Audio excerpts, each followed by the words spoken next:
Salam. Waalaikumsalam. Innal hamdalillah nahmaduhu wa nasta'inu wa nastaghfiruh wa na'udzu billahi min shururi anfusina wa min sayyiati a'malina. May yahdihillahu fala mudilla lahu wa may yudlilhu fala hadiya lahu. Asyhadu an la ilaha illallah wa asyhadu anna Muhammadar abduhu wa rasuluh la nabiyya ba'da amma ba'du. Segala puji bagi Allah, Tuhan semesta alam yang telah melimpahkan rahmat dan karunia-Nya kepada kita semua sehingga alhamdulillah kita dapat berkumpul webinar pada pagi hari ini. Semoga apa yang kita lakukan pada pagi hari ini mendapat keridhonya Allah Subhanahu wa taala. Amin amin ya rabbal alamin. Selawat dan salam tak lupa pula kita kirimkan pada junjungan alam kita yakni Nabi kita Muhammad sallallahu alaihi wasallam dengan mengucapkan Allahumma shalli ala sayyidina Muhammad, semoga kita mendapatkan syafaatnya di akhir mahsyar nanti. Amin amin ya rabbal alamin. Baik Bapak Ibu sekalian seluruhnya yang telah hadir pada pagi hari ini, yang terhormat pimpinan CV Inovasi Publishing Indonesia beserta jajarannya. Di samping kiri saya ada Mbak Nur Maharani sebagai GM Inovasi Publishing Indonesia, dan sebelah kanan saya ada Mbak Priska Alvinita sebagai board profesional. Dan yang terhormat narasumber kita pada pagi hari ini Ibu Insinyur Ida Eskom MT, dan yang kami hormati Bapak Ibu serta teman-teman audiens yang telah bergabung pada pagi hari ini. Saya ucapkan selamat datang dalam acara webinar kita pagi hari ini dengan tema inovasi pembelajaran coding dan artificial intelligence yang ditaja oleh CV Inovasi Publishing Indonesia dan tentunya akan dipandu oleh saya sendiri Adi Putra. Baik Bapak Ibu sekalian, sebelum memulai acara pada pagi hari ini ada beberapa aturan yang ingin saya sampaikan terkait dengan pelaksanaan webinar kita pada pagi hari ini. Dimohonkan kepada Bapak Ibu untuk mengaktifkan kamera dan mengaktifkan mikrofon guna untuk menghindari adanya gangguan selama webinar langsung. Dan kepada selanjutnya kepada Bapak Ibu untuk bisa menulis nama beserta instansi dari mana berasal di kolom chat kita ya Ibu, supaya kita saling kenal. Dan kemudian untuk link absensi akan diberikan setelah sesi tanya jawab. Untuk sertifikat dan rekaman Zoom akan dikirim melalui WA Group. Jadi silakan bergabung terlebih dahulu di dalam grup kita melalui link room chat. Ya Bapak Ibu, karena sertifikat akan diberikan gratis 10 menit setelah Bapak Ibu isi link absensi, karena setelah 10 menit akan kami tutup. Kemudian untuk sesi tanya jawab, jika Bapak Ibu ingin bertanya, silakan menggunakan fitur raise hand atau menulis di kolom chat. Karena 3 pertanyaan yang terbaik akan mendapatkan kontes berupa pulsa untuk 3 orang pertanyaan yang terbaik. Baik Bapak Ibu, kini kita masuki sesi inti, yaitu pemaparan materi dari narasumber kita yang sangat luar biasa. Dengan hormat, izinkan saya memperkenalkan beliau. Beliau bernama Insinyur Hida Eskom MT, adalah seorang dosen dan peneliti di bidang teknik informatika yang saat ini menjabat sebagai Ketua Program Studi Ilmu Komputer di STEMIK Profesional Makassar. Beliau lahir di Ujung Pandang pada 26 Agustus 1979 dan memiliki latar belakang pendidikan yang solid di bidang sistem informasi dan teknik informatika. Bu Ida menyelesaikan gelar swasta 1 di STEMIK Dipa Negara Makassar pada tahun 2012, kemudian melanjutkan pendidikan S2 Teknik Informatika di Universitas Hasanuddin Makassar pada tahun 2016. Pada tahun 2021 beliau meraih gelar insinyur profesional dari Universitas Muslim Indonesia Makassar dan saat ini sedang mengejar gelar doktor of Philosophy di Asia University Malaysia. Jadi diperkirakan selesai pada tahun ini ya Ibu. Ya.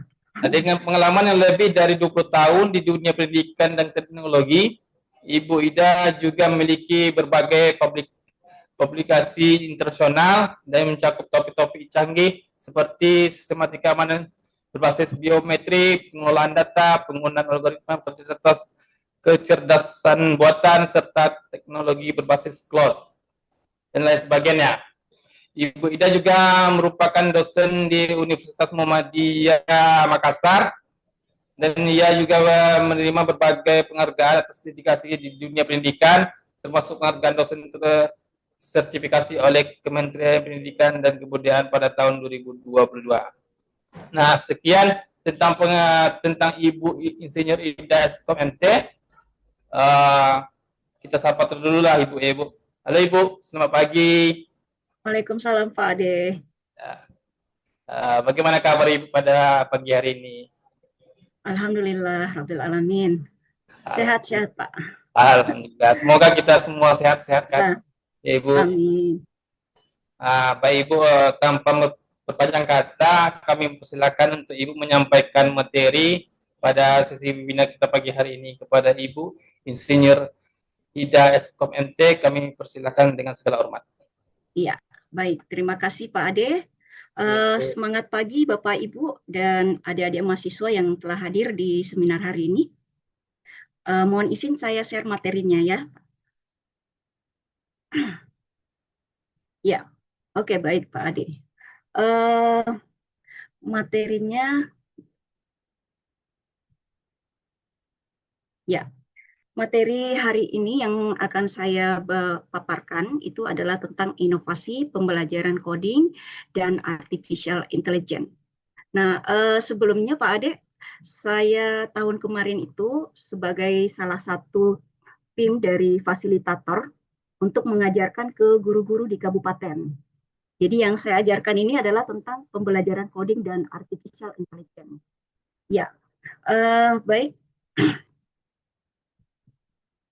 Nah, yang pertama adalah mengapa coding dan AI itu penting untuk masa depan. Nah, tentunya yang pertama adalah untuk meningkatkan ekonomi secara digital. Nah, seperti kita ketahui bersama, sekarang untuk penjualan secara online itu sangat dahsyat sekali ya. Nah, di sini pemanfaatan dari AI ini adalah bagaimana AI ini menganalisis perilaku dari konsumen ya, sehingga suatu perusahaan penjualan secara online bisa mengetahui ya perilaku konsumen itu mengkonsumsi produk itu di hari, jam ya, di minggu keberapa, bulan keberapa, tahun keberapa. Jadi kita sebagai penjual secara online itu mengetahui oh produk ini yang paling laku. Nah, ini tentunya karena adanya penerapan AI di dalamnya. Ya, penerapan AI yang biasa kita gunakan itu adalah machine learning untuk membaca perilaku dari konsumen tersebut. Nah, kemudian yang kedua adalah revolusi industri 4 sampai industri 5. Sekarang kita menuju ke industri 5. Nah, kalau yang industri 4 itu sudah rata-rata perusahaan sudah menerapkan yaitu sistem otomatisasi dan IoT, Internet of Things ya, di mana yang bekerja di situ adalah sensor-sensor digunakan untuk memonitoring produksi dari produk suatu perusahaan itu secara real time. Nah, untuk revolusi di industri 5 ini ya itu adalah kolaborasi dari manusia dan mesin. Nah, kemudian untuk generasi siap digital. Nah, ini tentunya dengan adanya pembelajaran coding dan AI yang ada di tingkat sekolah dasar SD, SMP dan SMA, tentunya ini akan mempersiapkan generasi kita untuk menghadapi atau siap dalam menghadapi digitalisasi ini. Ya. Nah, kemudian untuk program nasional pembelajaran coding dan AI ini merupakan salah satu inisiatif dari Kemendikdaksmen ya. Jadi ada instruksi dari Kemendikdaksmen untuk bagaimana pembelajaran coding dan AI ini bisa terimplementasi ke dalam kurikulum sekolah ya. Nah, sekolah-sekolah kemarin yang saya ajarkan itu kebetulan sudah menerapkan karena sesuai dengan instruksi dari Kemendikbudrismen itu sudah bisa diterapkan di tahun akademik 2005-2026. Jadi sudah terimplementasi untuk pembelajaran coding dan AI pada tingkat SD, SMP, dan SMA. Nah, tujuan dari program ini tentunya adalah bagaimana meningkatkan pemahaman para pendidik atau peserta didik kita tentang literasi digital. Karena ini berubah, transformasinya sangat melezat, sangat melejit ya. Nah, dan bagaimana kita memahamkan peserta didik kita supaya bisa berpikir secara komputasional. Nah, yang kedua adalah bagaimana kita memahamkan peserta didik kita itu supaya dalam pemanfaatan era digital ini ada namanya etika, beretika dalam menggunakan AI. Nah, tentunya tujuan yang ketiga adalah mendorong bagaimana siswa didik kita itu lebih kreatif dan berinovasi. Berikutnya, yaitu pendekatan pembelajaran sesuai jenjang. Nah, untuk pembelajaran coding dan AI ini kita terapkan di sekolah dasar. Namun kami kemarin itu sebagai Fasil ada beberapa kendala yang kami hadapi, yaitu kendala tidak memiliki infrastruktur yang mendukung dari pembelajaran ini. Makanya di sini kami memberlakukan dua metode, ada metode plug dengan unplug.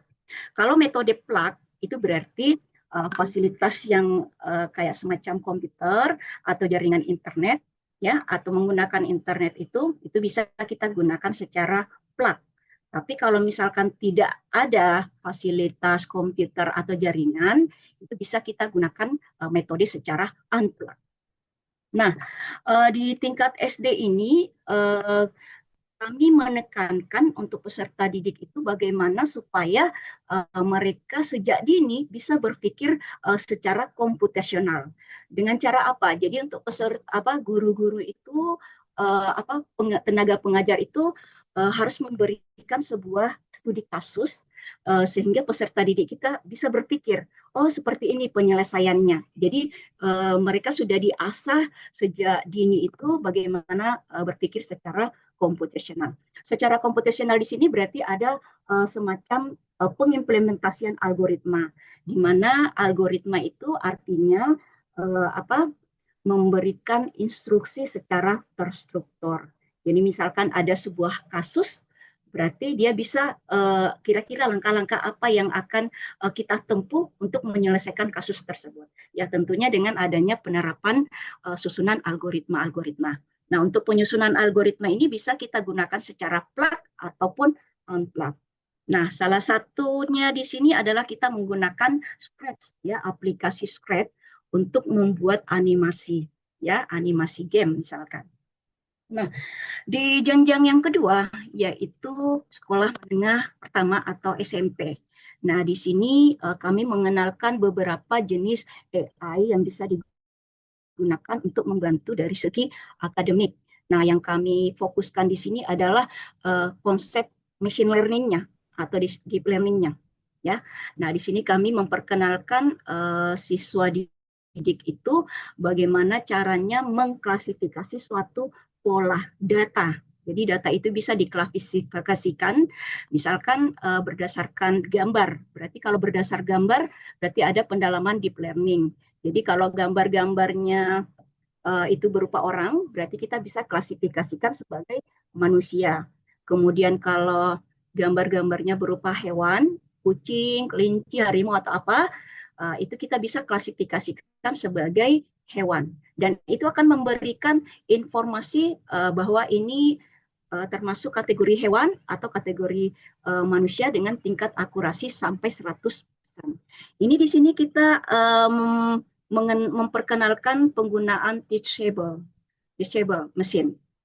Nah, kemudian di jenjang SMA, sekolah menengah atas, itu kami memperkenalkan bagaimana caranya membuat coding. Nah, jadi coding ini adalah sebuah perintah atau instruksi-instruksi yang kita buat untuk menghasilkan sebuah AI, artificial intelligence. Jadi AI itu tidak terbentuk dengan sendirinya. Jadi AI itu terbentuk karena adanya coding, ya coding. Nah di SMA baru kami mengajarkan namanya coding, ya Coding itu berarti sebuah kode yang kita gunakan, yang kita buat di dalam sebuah pemrograman. Nah, kebetulan kemarin kami menawarkan itu ke guru-guru didik kami itu pemrograman apa yang mereka inginkan ya. Kami memperkenalkan dua pemrograman yaitu Python sama Java, tapi ternyata mereka lebih familiar ke Python. Mungkin karena dari segi bahasanya itu mudah dipahami, sehingga mereka lebih memilih Python. Ya, jadi dari beberapa jenjang ini banyak yang bertanya codingnya kapan. Jadi codingnya itu kami ajarkan di SMA-nya, ya. Jadi kami belum mengajarkan ke SD, SMP, nanti di SMA-nya baru diajarkan codingnya. Tapi sebetulnya sekarang itu sudah banyak sekali aplikasi AI. Jadi tanpa kita memiliki dasar coding, itu kita bisa membuat sebuah website atau membuat aplikasi. Salah satu contoh karena mereka waktu saya ajarkan ini di guru SD SMP, ini mereka berantusias juga untuk menerima pelajaran coding. Ya, jadi saya ajarkan secara instan. Instannya itu menggunakan Canva AI. Jadi di Canva itu ada, tapi pemrograman di Canva itu adalah pemrograman PHP. Jadi berupa website jadinya. Ya, oke, baik. Nah, ini contoh implementasi di sekolah-sekolah yang saya pernah ajarkan. Kalau di SDN 1 Bontoala ini ada beberapa guru yang berkumpul ya. Di sini kami ajarkan menggunakan aplikasi Scratch ya untuk membuat animasi game kejar kucing ya. Di mana yang pertama-tama mereka harus siapkan adalah membentuk karakternya dulu. Karakter apa yang digunakan kalau misalkan kasusnya kejar kucing. Nah, di sini berarti ada dua karakter, yaitu manusia dan kucing. Nah, setelah membentuk karakternya, menentukan karakternya, kemudian kita membuat penggerak karakternya. Jadi di Scratch itu sudah disiapkan blok-blok perintah, ya. Apakah mau memulai, terus durasinya berapa menit, ya. Kemudian untuk berlari ada semua perintahnya, melompat, menangkap ada. Nah, kemudian ada interaksi. Interaksinya di sini apakah berhasil menangkap atau tidak, ya. Ini kami menggunakan Scratch, ya. Aplikasi Scratch itu secara gratis ada. Scratch ini bisa digunakan secara online maupun secara offline. Jadi kalau ada kendala tidak memiliki jaringan internet, itu bisa digunakan secara offline. Nah, kemudian di tingkat SMP. Kalau di tingkat SMP itu saya ngajar itu di SMPN 1 Binamu. Jadi semua guru-guru SMP itu berkumpul ya untuk memahamkan kepada peserta didiknya nantinya dalam penggunaan pemanfaatan AI. Nah, di sini salah satu AI yang saya sebetulnya ada banyak, tapi yang kami simulasikan kemarin itu adalah penggunaan Teachable, karena Teachable itu adalah pengimplementasian machine learning di dalamnya ya, yaitu mengklasifikasikan pola data yang akan kita gunakan. Nah, kemudian untuk tingkat SMK, ini saya lakukan di SMKN 1 Jeneponto, jadi ada beberapa guru yang kami ajarkan itu. Nah, di sini tantangan kami sangat besar, karena ternyata rata-rata guru yang dikirim itu adalah guru yang tidak memiliki latar belakang informatika atau komputer. Jadi dari guru SMA, guru olahraga, matematika, ya. Tapi itu bukan halangan bagi kami. Kami tetap mengajarkan codingnya dari awal, dan alhamdulillah saya ngajar itu 4 hari. Ada 4 hari, ya 1 bulan lah, karena bertahap. Nanti di bulan 2 bulan itu baru ternyata mereka paham untuk penggunaan codingnya. Ya alhamdulillah, artinya kami sebagai fasilitator itu sudah berhasil dari yang tidak tahu menjadi tahu. Nah, di situ kami menggunakan salah satu contoh simulasi adalah bagaimana membuat chatbot pada aplikasi online, penjualan online ya. Jadi kami menginstruksikan kepada guru-guru tersebut untuk membuat beberapa pertanyaan-pertanyaan mengenai produk yang akan dijual, kemudian mempersiapkan juga jawaban-jawaban sesuai dengan pertanyaan yang dibuat. Jadi itu mereka membuatnya secara manual dulu, kemudian diterapkan ke dalam coding. Di situ kami mengajarkan datanya dulu, variabel datanya. Di situ menggunakan dua variabel data, yaitu data pertanyaan dan data jawaban. Jadi pada saat kita gunakan nanti aplikasinya, pertanyaan yang mengandung kode apa itu? Kode pencarian ada kata kuncinya itu secara otomatis akan menjawab sesuai apa keberadaan kata kunci tersebut. Nah, seperti itu. Ini yang berhasil yang kami lakukan dan guru-guru tersebut sudah bisa mengembangkan ke kasus-kasus yang lain. Oke, baik, next. Nah, apa itu kecerdasan buatan? Nah, kecerdasan buatan itu terbentuk dari coding. Jadi, coding yang kita buat, kita implementasikan ke dalam bahasa pemrograman dengan penerapan algoritma untuk menyelesaikan suatu permasalahan sehingga bisa menghasilkan sebuah AI atau informasi. Ya, nah di mana AI ini dapat apa istilahnya AI itu pintar karena adanya data yang dimasukkan oleh user. Jadi semakin banyak data yang kita berikan kepada AI itu akan menganalisis terus, akan mempelajari terus data-data tersebut. Sehingga AI-nya itu kadang kita bilang, kenapa pintar sekali ini AI? Ternyata itu dari data-data kita yang dimasukkan. Jadi ada beberapa pengguna AI itu kalau memasukkan data, nah, data itu kita dipelajari oleh AI. Nah, nanti pada saat kita membutuhkan data itu, mereka akan memberikan secara publikasi. Nah, di sini dituntut ada namanya apa pemberian data itu kalau bersifatnya secara private jangan diberikan oleh AI ya. Jadi kita tetap harus berhati-hati dalam memberikan data kepada AI. Oke. Nah, AI dalam kehidupan sehari-hari ini kita paling sering gunakan ada mesin pencari ya atau menggunakan Google Instant secara voice atau secara teks ya atau apa yang paling banyak sekali ChatGPT ya. ChatGPT Premium ya. Kemudian ada Gemini ya banyak banyak lagi. Kemudian ada algoritma media sosial. Nah, algoritma ini yang paling sering digunakan di TikTok ya untuk merekomendasikan suatu konten ya, untuk memperbanyak kita punya follower, itu ada algoritmanya semua.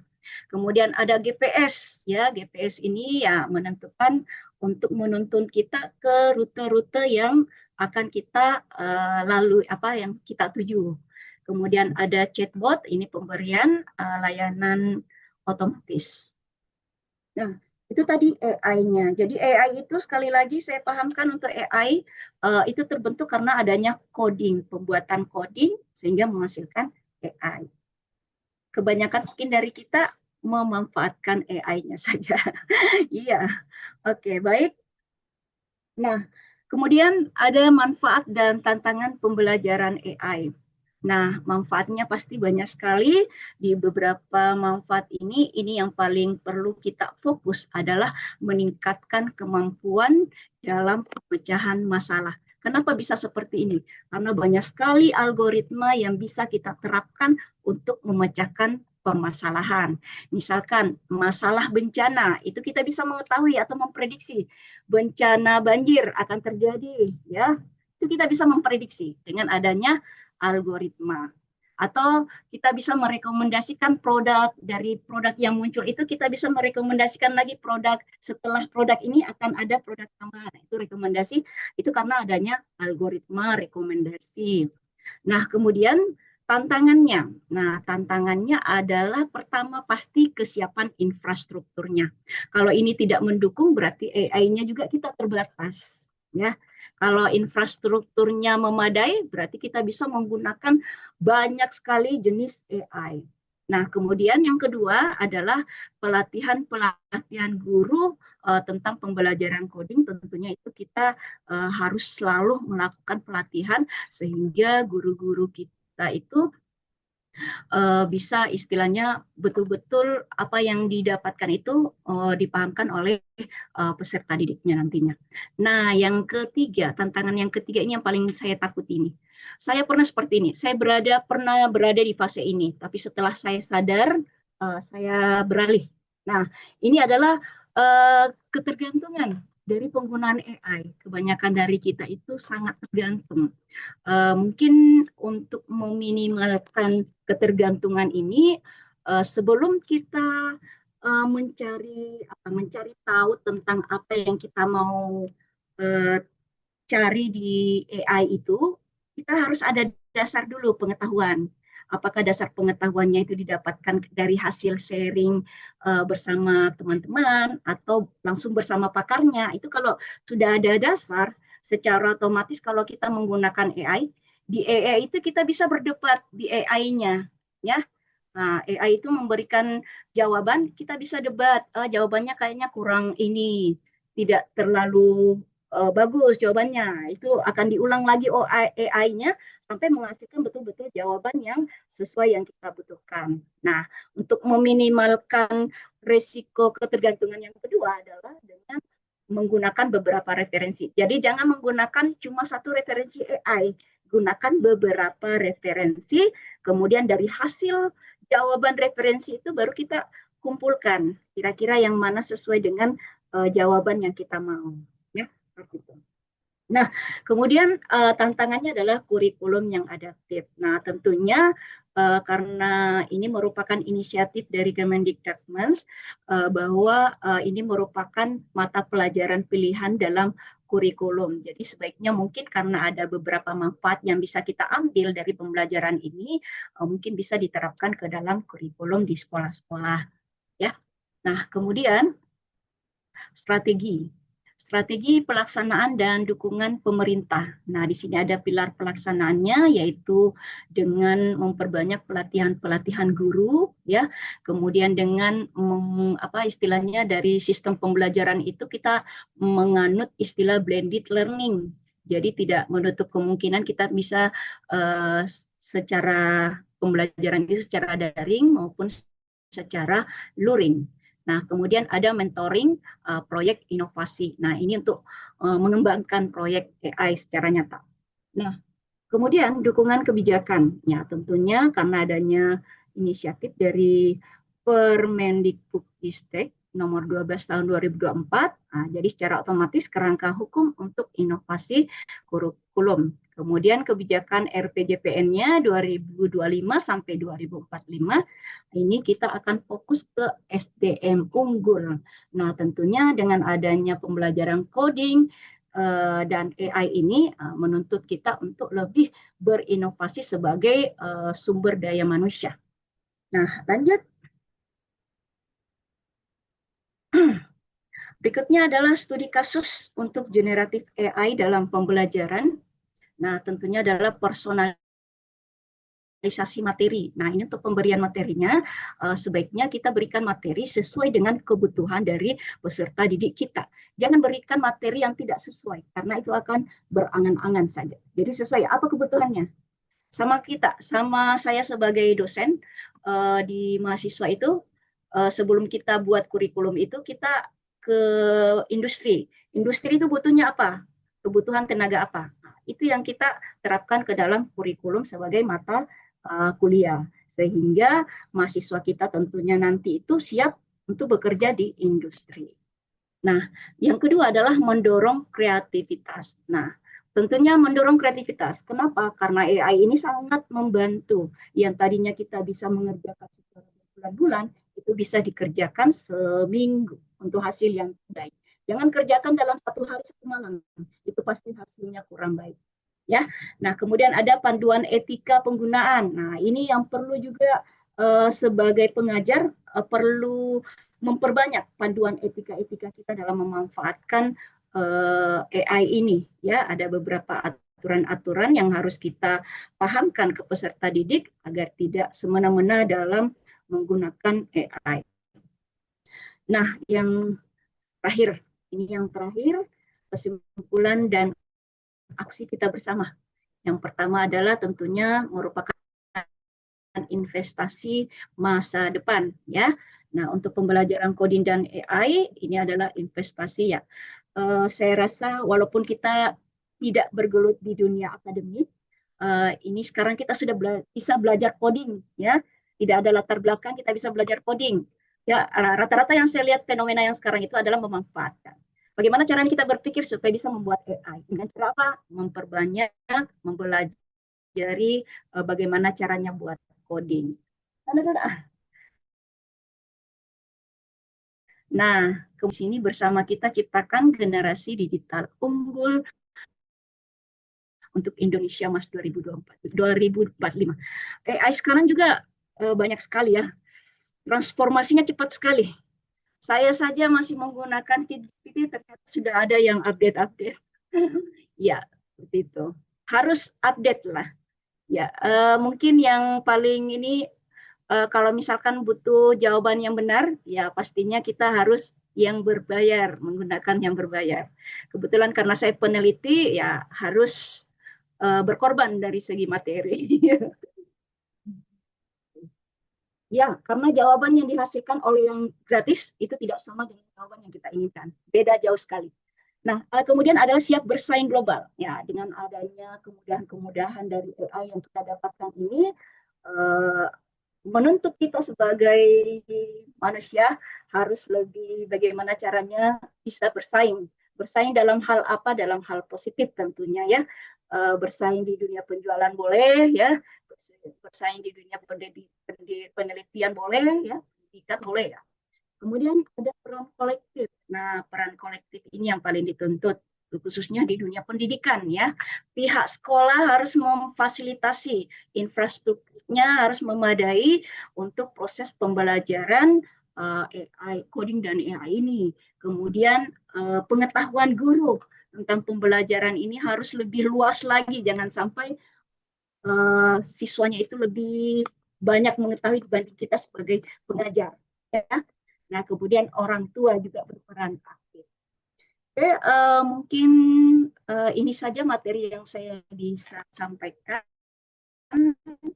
dalam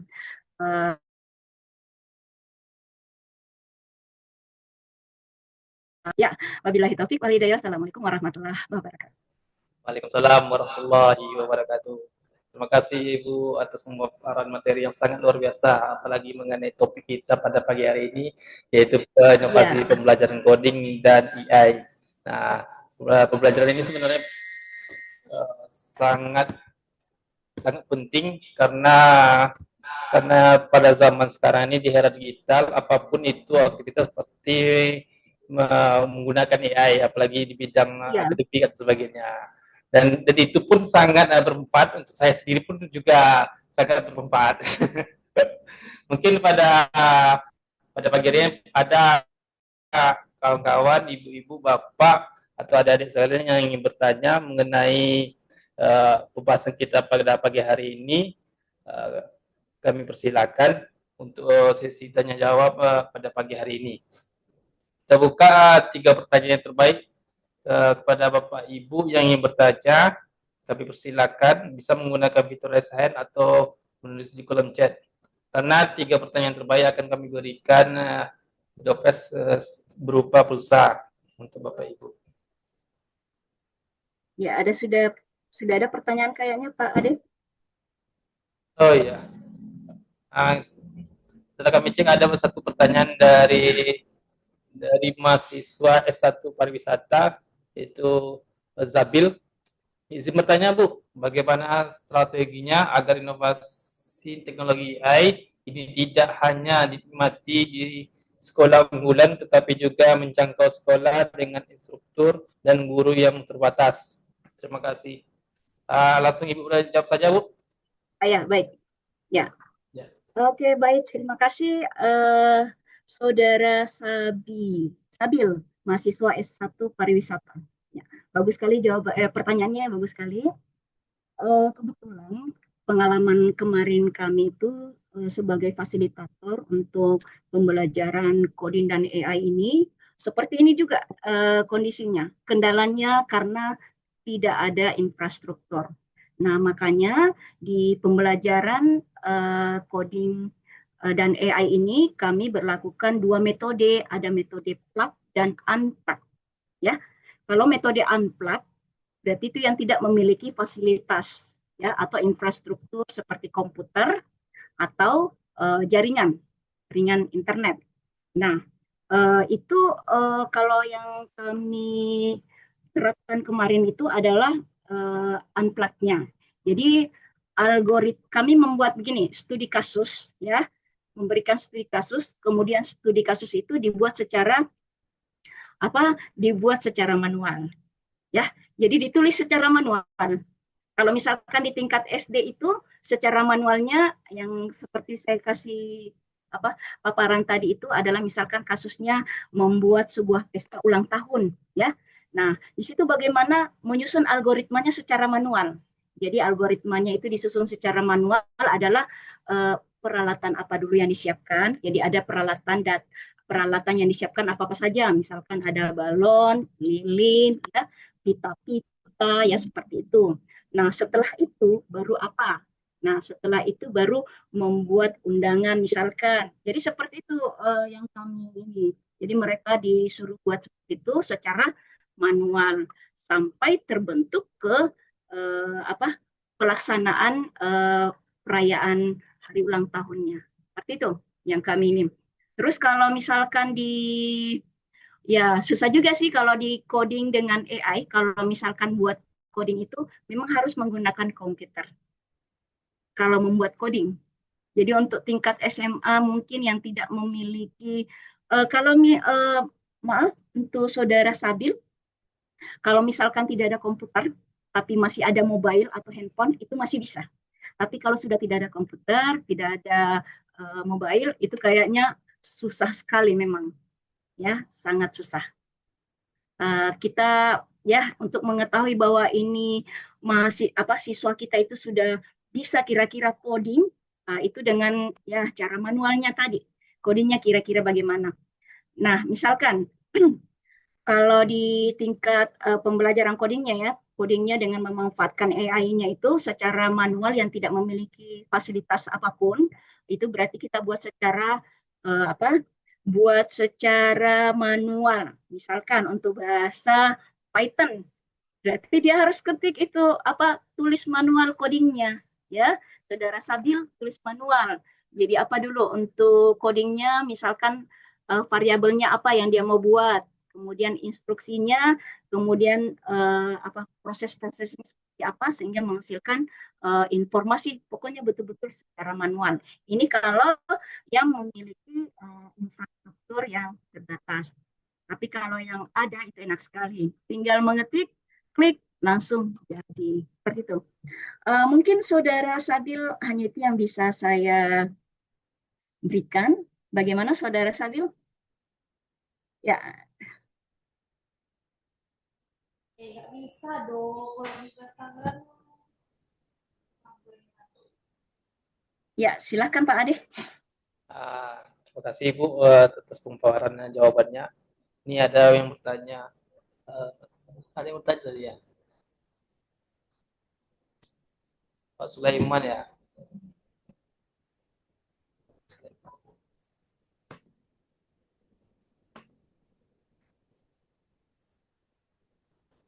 Apakah ada yang ingin bertanya lagi Bapak Ibu?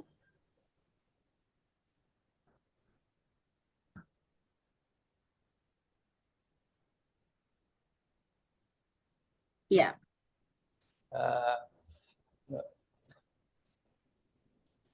Silakan. Saya ingin bertanya Ibu, apa boleh Ibu? Ya, silakan Pak Ade. Nah, ini mengenai coding dan pembelajaran AI ini. Nah, kalau kita dalam artian coding ini kan bahasa programmer, gitu, struktur. Ya.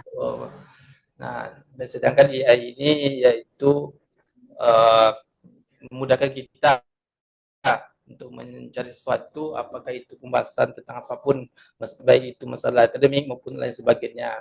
Namun pada saat ini dengannya tingginya orang ingin tahu, ingin mempelajari coding ini, otomatis kalau saya lihat orang lebih condong masalah elektronik apa ini sekarang Bu, informasi ini. Soalnya yang terjadi pada saat ini, apapun aktivitas di era digital ini, orang pasti akan mencari tahu. Namun hal ini pasti akan banyak dampak untuk hal yang negatifnya. Nah, kalau dalam segi untuk segi era digital ini, belajar ini sangat penting, sangat bagus karena perubahan zaman ini harus kita mengetahui masalah ini sedikit banyaknya. Namun hal ini kan juga sangat berdampak pada daerah-daerah yang lain seperti ya yang disampaikan sama saudara Zabil tadi, di daerah yang terjadi cuma di kota-kota, sedangkan di daerah-daerah pelosok tidak terjadi. Dan ini kan sangat timpang tindih. Apakah ada pemerintah untuk mengantisipasi hal ini, Bu? Ya, baik, terima kasih. Jadi masih berlanjut dengan pertanyaannya Sabil, saudara Sabil ya. Ya, dalam hal ini saya tidak terlalu banyak, saya tidak boleh terlalu banyak ini. Sesuai pengalaman yang saya dapatkan itu, memang sangat sulit sekali, ya, sulit sekali kalau fasilitasnya kurang. Ya, itu tadi makanya di pembelajaran ini diterapkan dua metode, metode plug dengan unplug. Jadi kalau plug itu yang tidak memiliki fasilitas apapun. Makanya saya tadi kalau misalkan masih memiliki mobile atau handphone itu masih bisa. Tapi kalau sudah tidak memiliki handphone, komputer, jaringan, itu mau tak mau harus mengerjakan secara manual. Jadi untuk mengetahui bahwa ini sudah berhasil atau tidak, berarti kita harus melihatnya secara manual. Ini akan berhasil. Ya, jadi betul-betul detail. Karena kalau di coding itu titik komanya saja yang kurang itu akan error. Ya. Nah, bagaimana kalau di manual? Jadi dibutuhkan memang waktu dan ketelitian yang tingkat dewa ya untuk mengetahui bahwa codingnya ini benar atau salah kalau secara manual.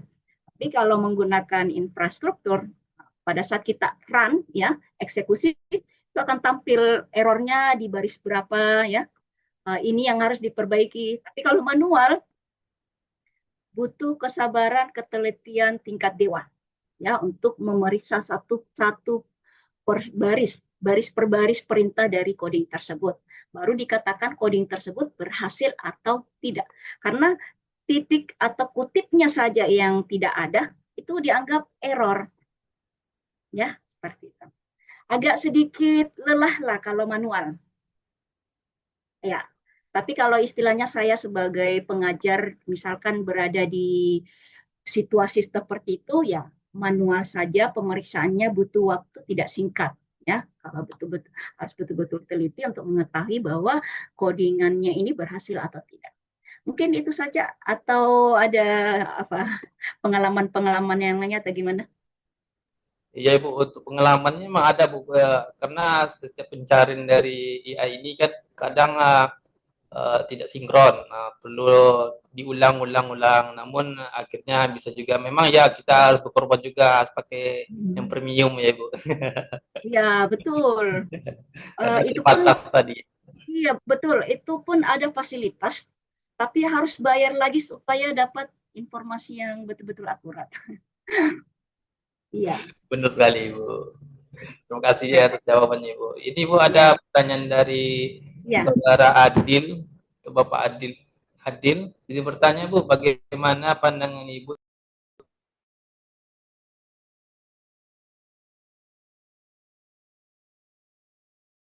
ini banyak beredar?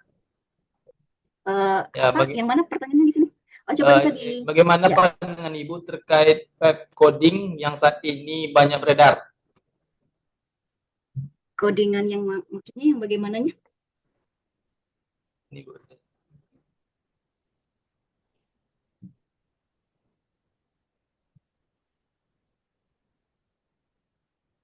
Pertanyaan yang mana Pak Adi?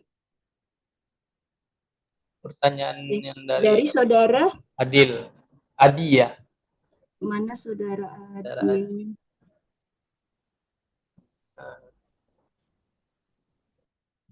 Oh, yang mana? Um,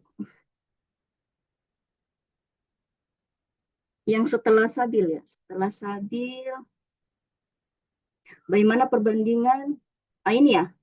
bagaimana bagaimana pandangan Ibu terkait apa ini?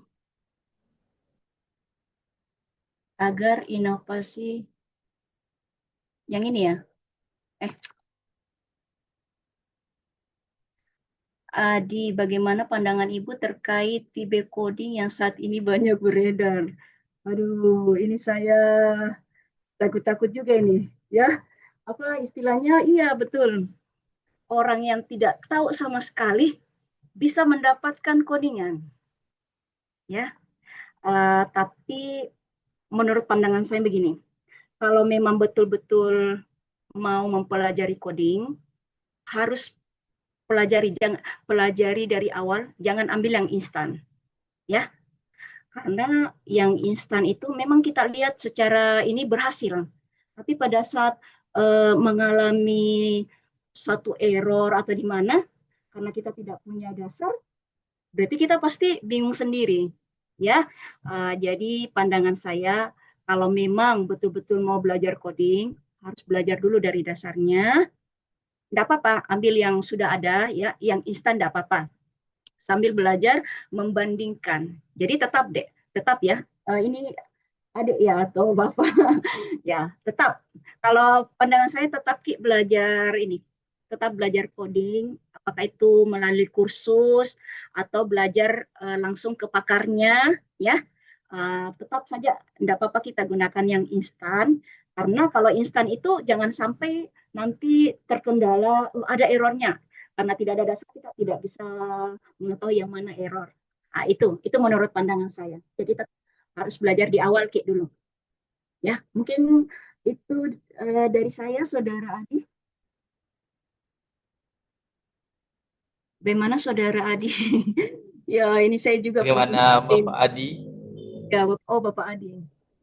Kayak di Canva itu codingannya juga betul. Codingannya jadi websitenya. Tapi di situ ada watermarknya bahwa ini dari Canva. Jadi tidak ketahuan bahwa kita yang punya. Ya, tetap istilahnya kita ketahuan bahwa ini copy paste dari AI. Bagaimana Saudara Adi?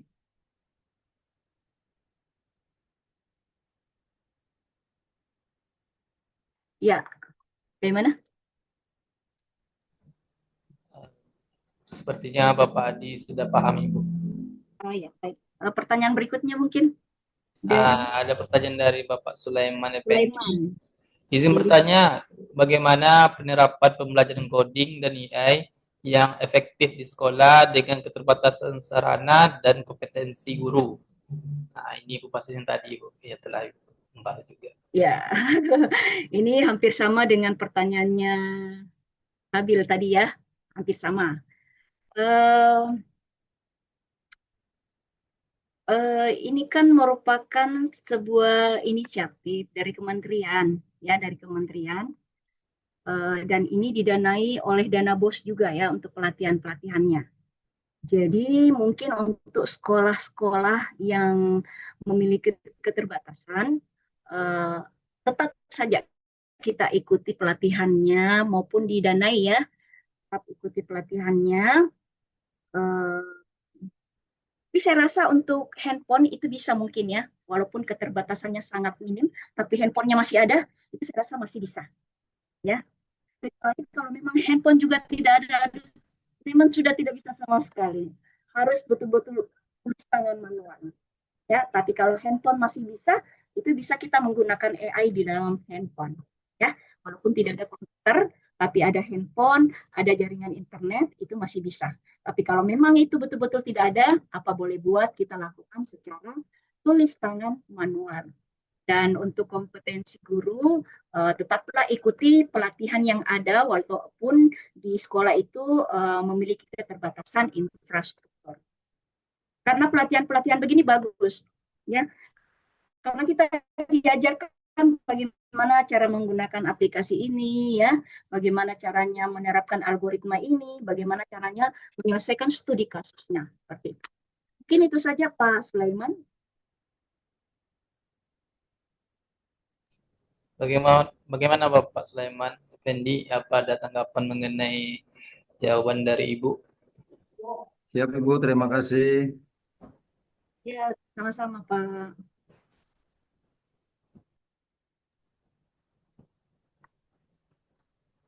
Nah, ini ada pertanyaan terakhir Ibu dari Bapak Bintang Ya, Pak Sulaiman ya. Bapak Ijal ya. Ini Pak siapa? Ya.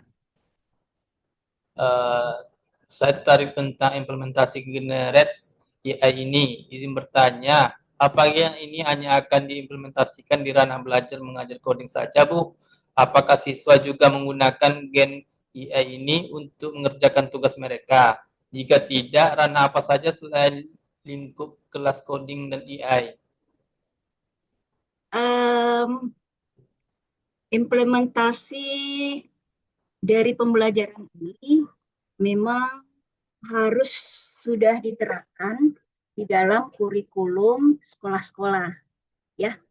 Karena ini merupakan inisiatif dan instruksi langsung dari kementerian, sehingga pihak-pihak sekolah memang harus mengadopsi coding dan pembelajaran ini ke dalam mata pelajaran pilihan. Jadi di sela-sela mata pelajaran wajib ini kita harus disisipkan. Ya, Pak Bintang ya, Pak Bintang ini bisa ya. Apalagi nih, apakah siswa yang menggunakan untuk mengerjakan tugas mereka, jika tidak implementasikan. Begini, di SD itu tidak memanfaatkan AI. Yang pengalaman saya sebagai fasil kemarin itu, kita cuma memperkenalkan bahwa ini ada AI seperti ini, tapi belum boleh menggunakan. Cuma sekedar mengetahui. Karena yang kita mau asah di tingkat SD itu adalah pemikirannya. Pemikiran seperti apa? Pemikiran komputasionalnya. Komputasionalnya seperti apa? Jadi istilahnya sudah bisa menganalisis suatu permasalahan untuk membuatkan solusi. Jadi itu dulu yang dibentuk kalau di tingkat SD. Ya. Nah, memang belum diajarkan untuk penggunaan AI-nya. Cuman kebanyakan yang saya lihat secara realita ya, itu rata-rata sudah menggunakan aplikasi. Tapi sebetulnya pihak sekolah itu belum bisa mengajarkan ya pemanfaatannya. Tapi membuat dulu itu pemikirannya siswa SD itu berpikir secara komputasional ya. Misalkan, jadi kita sebagai guru itu kasih studi kasus. Nah, siswanya kita itu harus berpikir kira-kira apa yang harus dia buat solusinya dengan studi kasus ini. Jadi tidak menggunakan fasilitas apa? Pemikirannya dulu. Oh, apa yang harus disiapkan dulu? Pertama, kedua, ketiga, sampai berhasil yang terakhir. Ya, itu dulu untuk tingkat SD. Tapi kalau tingkat SMP itu memang kita memperkenalkan ada beberapa jenis AI yang bisa kita gunakan, ya, yang bisa kita gunakan, misalkan untuk mendapatkan jawaban matematika, misalkan kita bisa bermain di ini, ya, kemudian ya seperti itu, memanfaatkan, ya, jadi bisa menggunakan AI, tapi dengan pendampingan yang ekstra. Jadi jangan membiarkan siswanya gunakan ini tanpa kita monitoring. Jadi harus ada pendampingan. Ya, sampai di mana, bagaimana promnya, ya seperti itu. Itu kalau tingkat SMP. Tapi kalau tingkat SMA, nah di sini tingkat SMA, kita harus mengajarkan caranya membuat coding untuk membuat AI. Itu. Jadi tidak memanfaatkan AI, walaupun memang sebetulnya menggunakan AI juga untuk membantu dalam pengkodingan, ya. Tapi harus betul-betul belajar coding untuk mendapatkan AI.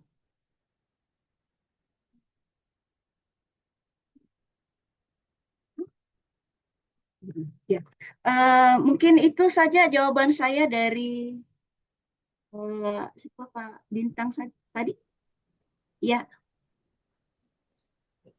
Bagaimana tanggapannya Pak Bintang? Apakah ada yang ingin bertanya lagi? Wah, udah clear Ibu dari jawabannya benar Bintang. Tunggu dulu, nak. Mengajar dulu Mama Ida. Baik Bapak Ibu yang ingin bertanya, kita buka pertanyaan. Yang ingin bertanya silakan.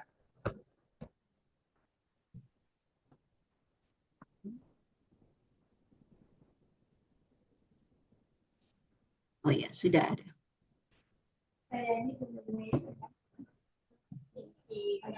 Seperti nggak ada pertanyaan lagi, Bu. Kayaknya pembahasan kita pada pagi hari ini sudah paham semuanya. Alhamdulillah. Alhamdulillah. Baik Ibu, terima kasih banyak kepada Ibu Ida narasumber kita pada waktu pagi hari ini.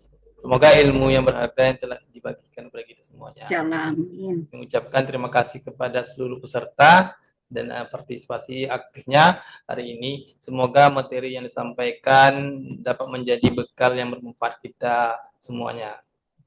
Amin ya rabbal alamin. Baik Bapak Ibu, selanjutnya kita akan memasuki sesi dokumentasi. Nah, namun sebelum itu kami akan mengirimkan link absensi terlebih dahulu di room chat. Jadi jangan lupa kepada Bapak Ibu untuk mengisi link absensi tersebut karena sertifikat akan kita buat sesuai data link absensi yang masuk ke kita ya Bapak Ibu. Nah, baik, sebelum dokumentasi ada beberapa hal penting yang akan disampaikan oleh GM kami Mbak Rani. Kepada Mbak Rani kami persilakan dengan segala waktu. Baik, bismillahirrahmanirrahim. Assalamualaikum warahmatullahi wabarakatuh. Waalaikumsalam warahmatullahi wabarakatuh. Perkenalkan, saya Nurma Harani, selaku General Manager dari Inovasi Publis Indonesia. Salam kenal Bapak Ibu semua. Salam kenal juga buat Ibu Ida. Selama ini kita berkomunikasi di WhatsApp dan akhirnya kita ketemu di virtual Zoom, Ibu. Terima kasih atas kesempatannya Ibu untuk kami mengundang Ibu di webinar ini. Baik, langsung saja saya akan menjelaskan terkait beberapa paket yang ada di penerbit kami.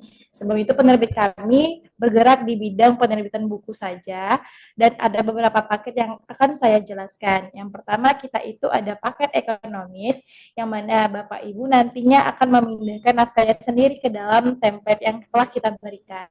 Setelah itu Bapak Ibu cukup menyerahkan naskah yang telah diedit di template dan bukti turnitin maksimal 30% dengan harga 500.000, Bapak Ibu sudah bisa menerbitkan buku di penerbit kami. Lalu kita ada paket reguler yang mana paket ini Bapak Ibu cukup mengirimkan naskahnya saja beserta bukti turnitin maksimal 30%, kita yang akan memindahkan naskah ke dalam template kita. Lalu untuk paket reguler ini harganya 750.000, Bapak Ibu sudah bisa menerbitkan bukunya dengan harga tersebut. Kita juga ada paket eksklusif yang mana paket ini harganya 1 juta rupiah. Bapak Ibu cukup mengirimkan naskahnya saja. Kita yang menerbitkan buku tanpa mengedit apapun. Jadi Bapak Ibu terima bayar saja, cukup mengirimkan naskahnya dengan harga tersebut.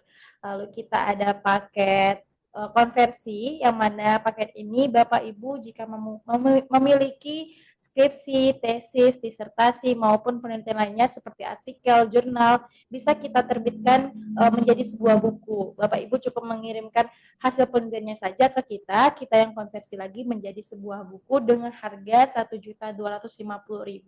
Bapak Ibu sudah bisa menerbitkan buku dari hasil penelitian Bapak Ibu semuanya. Lalu kita ada paket Platinum yang mana paket ini dengan harga 4 juta rupiah, Bapak Ibu sudah bisa memiliki buku tanpa mengerjakannya. Jadi misalnya Bapak Ibu sibuk tapi ada kebutuhan penting untuk menerbitkan buku, kita bisa mengerjakan naskah Bapak Ibu dengan harga 4 juta rupiah. Lalu terakhir kita ada paket kolaborasi, yang mana paket ini itu berkolaborasi dengan dosen-dosen yang lainnya sesuai bidang keilmuan Bapak Ibu. Jadi untuk harga kolaborasi ini harganya 150.000 per bab, lalu untuk bab 1 harganya 300.000. Dengan fasilitas yang kami berikan dari antara semua bab itu ada buku fisik, ISBN, lalu ada e-book, dan juga kita ada free exemplarnya juga, gratis desain cover, gratis mockup dan layoutingnya juga, ada video ulasan dari buku tersebut, sudah terindeks Google Scholar juga, kita upload juga ke Research dan Akademia, lalu sudah dapat sertifikat penulis, dan parafrase naskah sesuai ketentuan dari paket. Juga Bapak Ibu mendapatkan royalti 20% jika bukunya terjual. Bukunya kita promosikan di marketplace kita, ada Shopee, Tokopedia, TikTok Shop, dan juga di website kita. Mungkin itu beberapa paket yang ada di penerbit kita. Kalau misalnya Bapak Ibu mau menerbitkan buku, di kita bisa hubungi saya di WhatsApp, nanti akan diberikan tim kita untuk nomor WhatsApp-nya. Mungkin itu yang bisa saya jelaskan. Mohon maaf atas kekurangan kami. Saya kembalikan dengan moderator. Terima kasih. Assalamualaikum warahmatullahi wabarakatuh. Waalaikumsalam warahmatullahi wabarakatuh. Terima kasih Mbak Rani telah menyampaikan sedikit banyak tentang pendidikan kami. Baik Bapak Ibu sekaliannya, itu tadi perkenalan singkat tentang CV Inovasi Publis Indonesia. Selanjutnya kita akan memasuki sesi dokumentasi yang akan dipandu oleh saya sendiri sebagai host. Kepada Bapak Ibu diharapkan membuka kamera dan berpose secantik-cantiknya. Baik, kita pandu 1, 2, 3. Kami ulangi, 1, 2, 3.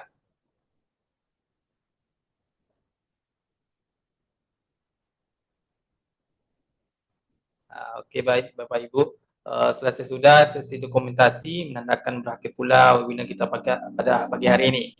Saya ucapkan sekali lagi terima kasih kepada narasumber kita, yaitu Ibu Ida. Terima kasih juga kepada Bapak Ibu dosen yang sudah meluangkan waktunya, juga kepada teman-teman yang sudah bergabung dalam acara webinar kita pada pagi hari ini. Saya mohon maaf apabila ada kesalahan kata yang mungkin tidak berkenan di hati Bapak Ibu semua. Untuk closing statement-nya, apakah ada Ibu? Oh, statement-nya terus belajar. Jadi pembelajaran istilahnya kita belajar sampai akhir hayat. Ya, mumpun kita sudah mendapatkan kemudahan-kemudahan, walaupun kita tidak memiliki latar belakang pendidikan yang tinggi, tetap terus belajar. Karena semakin kita belajar, itu akan membuat kita semakin pintar. Seperti AI. AI itu akan pintar kalau setiap hari dia belajar. Ya, itu saja mungkin dari saya. Terima kasih Bapak Ibu yang telah adik-adik mahasiswa yang telah hadir. Terima kasih banyak atas pertanyaannya, ya, koreksinya. Terima kasih. Ya, Assalamualaikum warahmatullahi wabarakatuh. Waalaikumsalam warahmatullahi wabarakatuh. Nah, terima kasih Ibu atas closing statement-nya. Baik Bapak Ibu, saya Adi Putra selaku host pamit undur diri. Salam hangat dari CV Inovasi Publishing Indonesia. Sampai bertemu kembali di webinar inovasi selanjutnya. Terima kasih Ibu. Assalamualaikum warahmatullahi wabarakatuh. Selamat siang dan selamat beraktivitas.